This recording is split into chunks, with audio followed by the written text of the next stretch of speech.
ప్రతి కుటుంబం భగవంతుని ఆరాధన తప్పక చేయాలి. వీలు ఉన్నవారు పెద్ద ఆరాధనలు చేస్తారు, కానీ మిగిలినవారు కనీసం రోజూ 10 నిమిషాలైనా పూజ చేయాలి. కార్యాలయాలకు వెళ్లేవారు ఈ లఘు పూజనైనా చేయాలి. ప్రతి గృహంలో ఘంటానాదం వినబడాలి. శివుడు, అంబిక, విష్ణు, వినాయక, సూర్యుడు ప్రతిమలను ఆరాధించాలి. ఈ 5గురిని పంచాయతన పూజ అంటారు.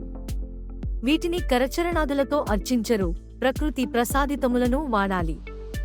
నర్మదా నదీ తీరంలోని శివస్వరూపమైన బాణలింగం, అంబిక రూపం, విష్ణు స్వరూపమైన శాలిగ్రామం, సూర్య స్ఫటికం, వినాయక స్వరూపంగా ఈ 5 రాళ్లను పూజించాలి. వీటికి కళ్ళు, ముక్కు, చెవులు ఉండవు.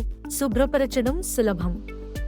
పూజ చేయడానికి పెద్ద శ్రమ అవసరం లేదు, ఒక చిన్న పెట్టె చాలు.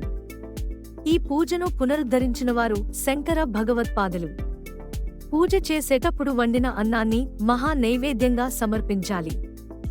భగవంతుడు ఈ విశ్వమును మన కోసం సృష్టించాడు. మన ఇంద్రియముల చేత సుఖం పొందుతున్నాము, కానీ ముందుగా భగవంతునికి అర్పించాలి. కొంతమంది అడుగుతారు, భగవంతుడు తింటాడా? నివేదన అంటే ఆయనకు తినిపించడమా?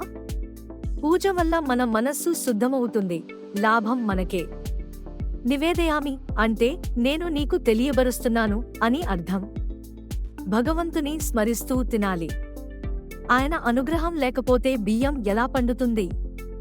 మనిషి తయారు చేసే ప్రతి వస్తువు భగవంతుని సృష్టి కిందకే వస్తుంది. దాన్ని భగవంతునికి నివేదించకుండా స్వీకరిస్తే అది దొంగతనమే.